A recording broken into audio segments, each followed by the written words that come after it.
அனைவருக்கும் நமஸ்காரம். கும்பம்.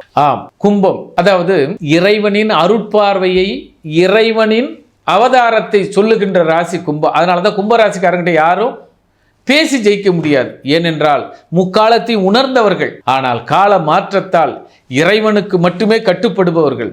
இந்த காலம் முக்காலத்தை, முன் ஜென்மத்தை அல்லது முன்னோர்களை நினைவு கூறுதல் கும்பத்திற்கு சிறப்பு. உதாரணம், இதனால் வரை ஆசிரியர் பார்க்காதவங்க ஆசிரியர் போய் பாருங்க. இதனால் வரை உங்களுக்கு அனுகிரகம் இல்லாதவர்கள் இப்போது அனுசரணையாக நடப்பார்கள். உதாரணம் இப்படி எடுத்துங்க. அன்றைக்கி லவ் லெட்டர் கொடுத்தோம், 10 லெட்டர் கொடுத்துட்டோம், ஆனால் யாருமே லவ் ப்ரப்போஸ் பண்ணலை. ஆனால் இப்போ சக்ஸஸ்ன்னு வந்து முடியும். இப்போ 10 தடவை தொடர்ந்து அப்பா அம்மா கிட்ட கேட்டுகிட்டே இருக்கிறீங்க, எப்பா எனக்கு சொத்தை பிரித்து கொடு, சொத்தை பிரித்து கொடு, அல்லது நான் வீடு கட்ட போகிறேன், எனக்கு தனியாக ஒரு இண்டஸ்ட்ரி வச்சு கொடு அப்படின்னு கேட்கும் பொழுது அதற்கு இப்பொழுது சம்மதம் தெரிவிப்பார்கள். ஆக இப்பொழுது காலம் மூத்தோர்களை வணங்கினால் உங்கள் செல்வாக்கு எகிரும். ஆனால் மூத்தோர்களை வணங்காமல் மூத்தோர்களை இழிவுபடுத்தினால் இப்பொழுது உங்களுக்கு காலம் சாதகமாக இல்லை. ஏனென்றால் மூத்தோர் மதித்தால் மட்டுமே முன்னேற்றம் கிடைக்கும், உங்களுக்கு முதலும் கிடைக்கும். இல்லை என்றால் இப்போ நீங்கள் வட்டிக்கு வாங்க ஆரம்பிச்சிருவீங்க. கும்பம் வட்டிக்கு பணம் வாங்கும். உங்கள் சத்துக்கு மீறி வாங்கிடாதீங்க. ஏனென்றால் மூத்தோரிடம் சொல்லிக்கொண்டு வாங்குங்கள்.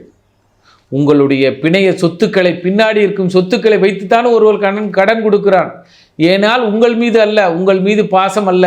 உங்கள் சொத்து பிணையம் எது, எந்த சொத்தை நீங்கள் அடமானம் வைத்து வாங்குறீங்களோ அந்த சொத்தை ஆட்டையை போகிறதுக்கு தான் பணம் கொடுக்குறான். அதனால் கடன் பத்திரத்தில் கையெழுத்திடும் போது கும்பம் மிக கவனமுடன் இருக்க வேண்டும். இன்ஸ்டால்மெண்ட்டில் போய் மாட்டிக்காதீங்க, இஎம்ஐல போய் மாட்டிக்காதீங்க. மாப்பிள்ளை 5 நாள் 10 நாள் திருப்பி தர வாங்காதீங்க. எமர்ஜென்சிக்கு 5 பைசா 10 பைசா வட்டிக்கு வாங்கிடாதீங்க. இது அத்தனையும் கும்பராசிக்கு ஒரு சிக்கலையும்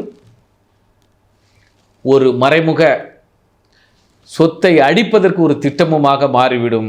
ஆக இந்த காலம் சொத்தையோ நகையையோ அல்லது எதன் மீதும் அடமானத்திற்கு சென்று விடாதீர்கள். அடமானம் இப்பொழுது உங்களுக்கு அவமானமாக மாறிவிடும். ஆதலால் எதுவரை சமாளிக்க முடியுமோ அதுவரை பொறுமையுடன் சமாளியுங்கள். கும்பம் செல்ஃப் கான்ஃபிடென்ட்டும், அதிலும் குறிப்பாக இறைவனான உங்களுடைய குலதெய்வத்தையோ அல்லது இறைவனுக்கு ஒப்பான உங்களுடைய மூத்த உறவுகள், மாமனாராக கூட இருக்கலாம், அல்லது தாத்தா பாட்டியாகவும் இருக்கலாம், பெரியம்மா பெரியப்பாவும் இருக்கலாம், இவர்களின் ஆலோசனை கேளுங்கள், அவர்களுடைய ஆசீர்வாதத்தை. இப்போ உதாரணம், இப்போ நீங்கள் வீடு கட்ட போகிறீங்க. கும்பம் இப்பொழுது வீட்டுக்கு அஸ்திவாரம் போடும்.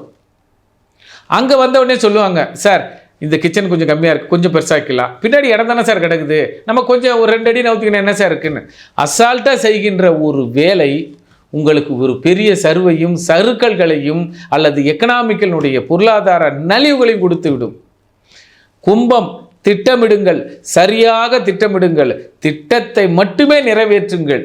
உங்கள் வாழ்க்கையும் உங்கள் வளமும் பொன்னான இருக்கும்.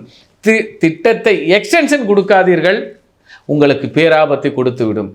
அதனால் கும்பம் கவனமுடன் இருங்கள், திட்டத்தோடு நிறுத்தி கொள்ளுங்கள். நன்றி, நமஸ்காரம்.